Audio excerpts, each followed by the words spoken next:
आईने के सामने खड़ी मोइला खुद को निहार रही होती है कि तभी उसका ध्यान सीने पर उभरे त्रिशूल के निशान पर जाता है और वो उसे आईने में निहारते हुए ऐसे खोने लगती है कि उसके लिए आसपास का पूरा माहौल बदल जाता है।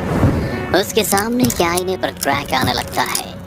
कमरे का रंग फीका पड़ते पड़ते खंडर में बदल जाता है और वो खुद डर के मारे ऐसे कांपने लगती है जैसे किसी ने उसे अपने चंगुल में जकड़ रखा हो। वो घुटने के बल बैठ अपने दोनों हाथ को ऐसे फैला लेती है जैसे किसी ने उसे जंजीर में बांध दिया हो। देखते ही देखते इसकी दोनों आंखों से खूनी लाल आंसू निकलने लगे। चारों ओर से नगाड़े और शंख की आवाज गूंजने लगी। तभी किसी की तेज आवाज आई। देख क्या रहा है? धंसा दे त्रिशूल इसके सीने में और अलग कर दे इसके शरीर से उस ब्रह्म दैत्य की आत्मा को।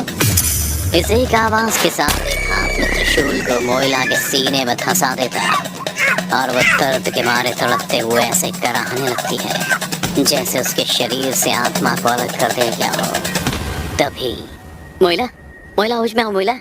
रवीश की आवाज सुन मोइला वापस इस दुनिया में तो आ गई, पर अभी भी उस भयानक सपने ने मोइला को डर के आतंक में घेरे हुए था। फिर से वही सब देखा क्या तुमने? कितनी बार कहा है मत देखा करो इस निशान को जो तुम्हें पुरानी यादों में खींच लेता है। रवीश की बात सुन मोइला थोड़ी शांत हो जाती है। ठीक हूँ मैं रवीश, ये बुरे सपने तो मेरी जिंदगी का हिस्सा ही बन गया है और अब लगता है कि ये मेरी मौत के साथ ही खत्म होगा। ऐसा मत बोलो तुम, बस कुछ दिनों की बात और है, फिर सब पहले जैसा होगा।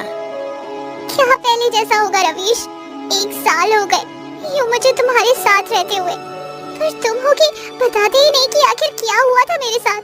मैं तुम्हें कैसे मिली और मेरे सीने पर ये निशान कैसा है? क्यों इसे देखते ही मैं उस खौफनाक ख्यालों में चली जाती हूँ? क्यों? रवीश, मैं तुमसे बहुत प्यार करने लगी हूँ, पर अगर आज तुमने मुझे ये सच नहीं बताया तो मैं हमेशा के लिए तुमसे दूर चली जाऊंगी। इतना कहते ही मोइला बाथरूम के अंदर चली गई और खुद को अंदर बंद कर फूट फूट कर रोने लगती है। रवीश उसे समझाने की बहुत कोशिश करता है कि वो बाहर आ जाए, पर मोइला ने इस बार भी ठान लिया था कि वो बिना सच जाने बाहर नहीं आएगी। फिर अंत में रवीश बाथरूम के बाहर से ही उसे वो रास्ता बताना शुरू कर देता है जिस कारण से वो ये सब झेल रही थी।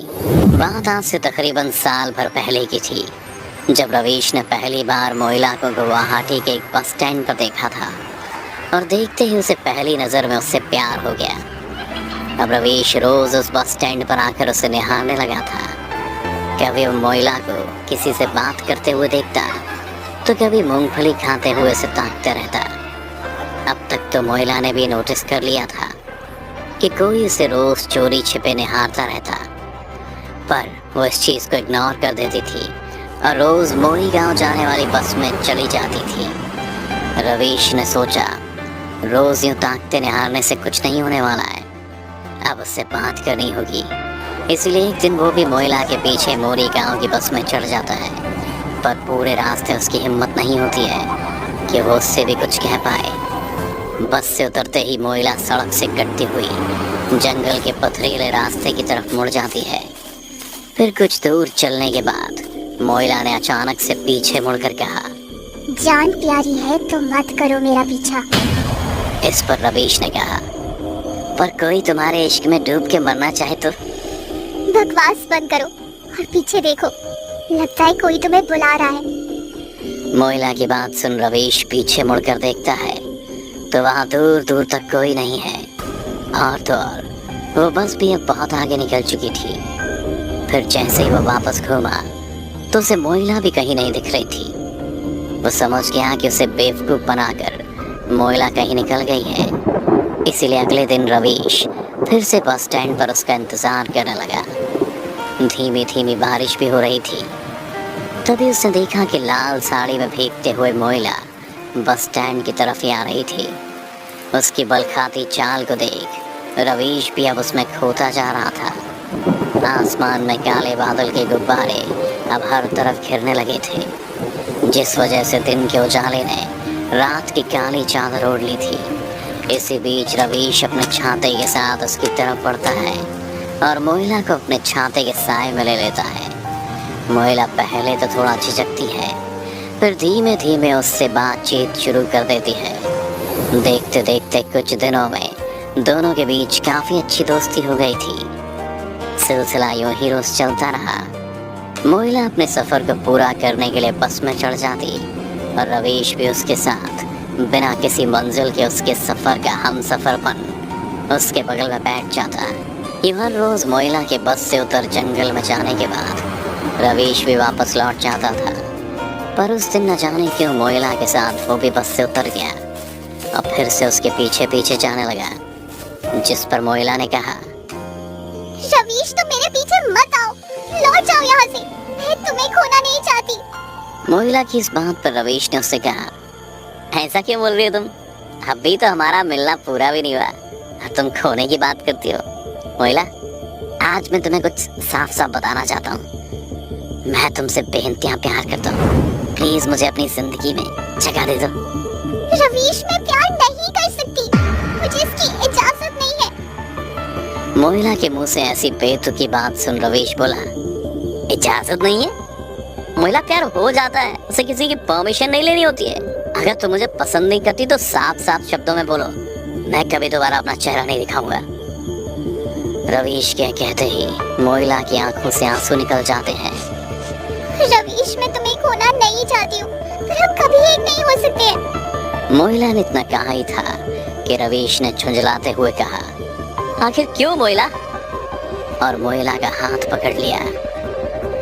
दोनों एक पल को एक दूसरे के करीब आ ही रहे थे कि अचानक आसमान में जोर की बिजली कड़की। तभी रवीश को मोइला के अंदर एक राक्षस दिखाई दिया, जिसे देख रवीश मोइला को उससे दूर झटक देता है। पर रवीश समझ नहीं पा रहा था कि उसने अभी अभी क्या देखा, क्योंकि मोइला को छूते ही उसे उसमें कोई और दिखने लगा था। आखिर ये क्या माजरा था? तभी मोइला ने उससे कहा, रवीश तुम्हें मुझे भूलना होगा।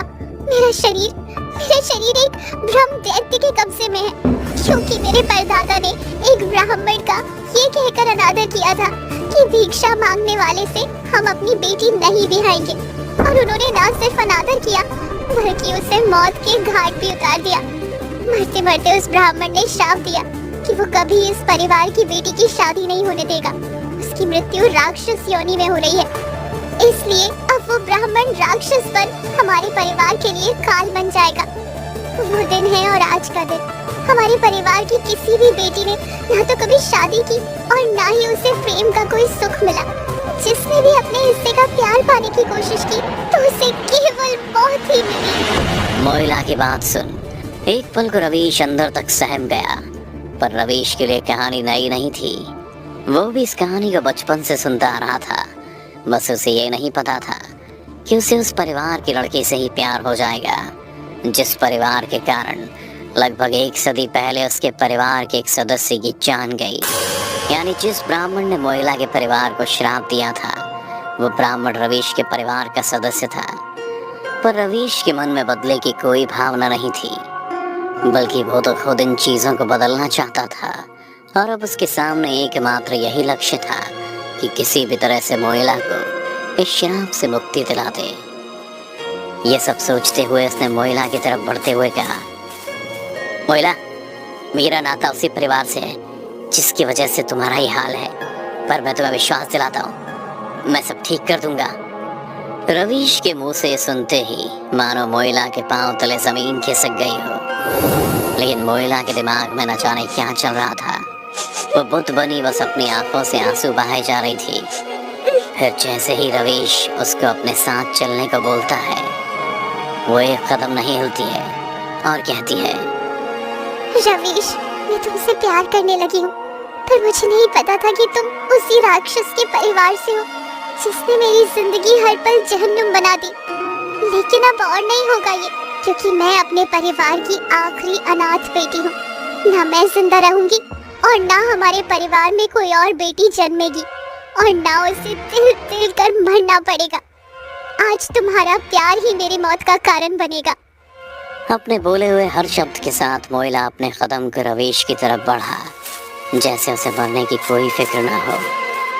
उधर रवीश मोइला को अपनी तरफ आते देख उल्टे कदम पीछे हट रहा था, और इससे पहले कि वो कुछ साफ साफ समझ पाता, मोइला ने रवीश को कस के अपनी बाहों में भर उसके होठों को चूमने लगी। उन दोनों के इस मिलन भर से प्रकृति डोल उठी। आसमान में बादल दहाड़ मारने लगे, जानवर चीखने लगे, चारों तरफ तेज तूफान उठ गया। रवीश ने एक झटके में मोइला को खुद से अलग कर दिया, पर तब तक उसके अंदर छिपे ब्रह्म दैत्य ने मोइला को तिल तिल कर मारना शुरू कर दिया। अब मोइला के अंदर इतनी भी शक्ति नहीं बची थी कि वो खड़ी हो सके। मोइला वहीं घुटनों के बल बैठ दर्द से चीखने लगी। उसके दोनों आंखों से खून के आंसू निकलने लगे, जिससे उसका शरीर खून से लथपथ होने लगा था। मोइला की हालत रवीश से देखी नहीं जा रही थी, इसलिए उसने उसे अपने गांव मोयांग ले जाने का सोचा। पर उससे पहले कि उसने अपने हाथ में बांधा हुआ रक्षा सूत्र निकाला और ऊपर देखते हुए मंत्रों के जरिए महाकाल को आराधने लगा, और फिर उस रक्षा सूत्र को मोइला के गले में माला बनाकर पहना दिया और उसे अपनी गोद में उठा जंगल के रास्ते ही अपने गांव मायोंग की तरफ निकल गया। उस ब्रह्मदैत्य ने रास्ते में कई जगह तरह तरह से रवीश को रोकने की कोशिश की, पर वो रवीश को रोक नहीं पाया। अब रवीश तंत्र मंत्र और काले जादू के केंद्र अपने गांव में पहुंच गया, जहां जंगल से घिरे एक बड़े मैदान के बीचों बीच बड़ा सा अग्निकुंड था, और चारों ओर नगाड़े भी, जिसे अघोरी के भेष में खड़े लोग एक धुन में बजाए जा रहे थे। रवीश मोइला को अपनी गोद में लिए अग्निकुंड की तरफ बैठी एक सिद्ध साध्वी की तरफ बढ़ता है और दर्द भरी आवाज में कहता है, तंत्राबा, बचा लो मेरी मोइला को, इससे पहले कि बहुत देर हो जाए। रवीश की आवाज सुनकर भी वो साध्वी अपनी आंखें नहीं खोलती, बस रवीश से कहती है, लौट के आ गया रवीश इस तंत्र मंत्र की दुनिया में फिर से।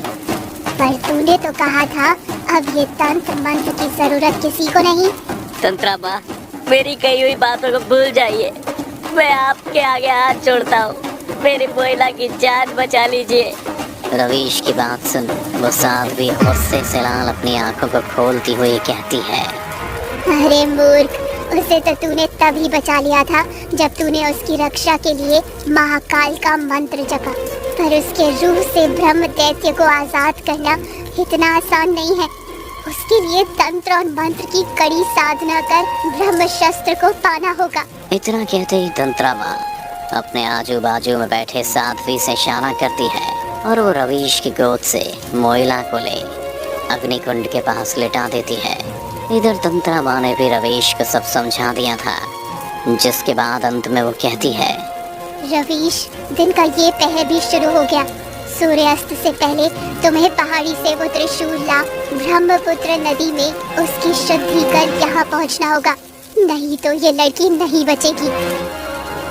आशीर्वाद दीजिए तंत्राबा, सूर्यास्त से पहले लौट आऊंगा और अपने पूर्वज के कलंक को मिटाऊंगा। मैं इसे यूं ही मरने नहीं दे सकता। तंत्राबा आंखें बंद कर रवीश को आशीर्वाद देती है और वो तेजी से उस पहाड़ी की तरफ निकल जाता है। कभी जंगली जानवर तो कभी कोई अंधा दलदल। रवीश इन सभी चीजों को पार करते हुए ऊपर पहाड़ी की गुफा में पहुंच गया था, जहां वह सिद्ध त्रिशूल गड़ा हुआ था। रवीश उसके सामने नतमस्तक हो उसे वहां से निकाल लेता और पहाड़ी से थोड़ा नीचे झरने के ऊपर से ही नदी में छलांग लगा देता है। उतने ऊपर से छलांग लगा एक पल को रवीश बेहोशी की हालत में चला जाता और उसके हाथ से त्रिशूल छूट पानी के साथ बहने लगता है।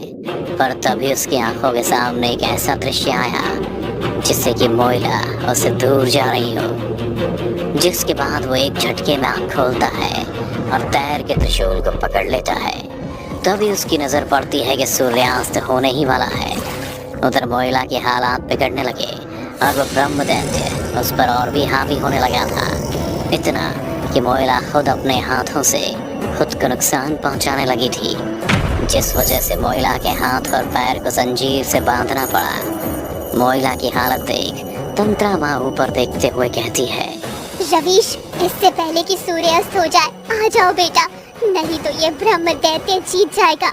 ये कहते हुए जैसे ही तंत्राबा अपनी आंखें नीचे करती है, उनकी आंखों के ठीक सामने रवीश ऊपर से नीचे पानी में सराबोर खड़ा था। देख क्या रहा है रवीश, देर मत कर, धसा दे त्रिशूल इसके सीने में और अलग कर दे इसके शरीर से उस ब्रह्म दैत्य की आत्मा को। तंत्रा माँ की बात सुन रवीश उस त्रिशूल के सिरे को मोइला के सीने में धंसा देता है, जिसके बाद वो ऐसे कराती है जैसे उसके शरीर को दो हिस्सों में बांटा जा रहा हो। त्रिशूल के अंदर जाते ही उसके शरीर से काला धुआं निकलने लगा, जैसे कि कोई साया हो, जिसके बाद मोइला बेहोश हो गई। मोइला के बेहोश होते ही उसे जंजीर से निकाल तंत्रा माँ साथ ही और बाकी साध्वी मोइला के उपचार में लग गई। मोइला कई दिनों तक अपनी आंखें नहीं खोलती और जब खोलती है तो रवीश को पाती है और सीने पर वो त्रिशूल का जख्म अब उसे परेशान करने लगा था। ये सारी बातें बताते हुए रवीश वहीं बाथरूम के बाहर बैठ रोने लगता है और कहता है, मोइला, मैं सचमुच तुम्हें खोना नहीं चाहता था, पर अब फैसला तुम्हारा होगा। अगर तुम मुझे छोड़कर जाना चाहती हो तो जा सकती हो। दूसरी तरफ बैठी मोइला भी रवीश की बातें सुन रोए जा रही थी, जो एक झटके में दरवाजा खोलकर बाहर आ जाती है और रवीश को गले लगा बाहों में भर लेती है और कहती है, आज के बाद अलग होने की बात मत करना, मैं ताउम्र तुम्हारे साथ रहना चाहती हूँ। मोइला को उसके सारे सवालों के जवाब मिल चुके थे और वो अब अपने उस निशान की तरफ भी ध्यान नहीं देती है, पर अब भी उसे वो पूरे सपने आते रहते हैं जिसमें वो ब्रह्म राक्षस कहता है, मोइला, मैं लौट कर जरूर आऊंगा।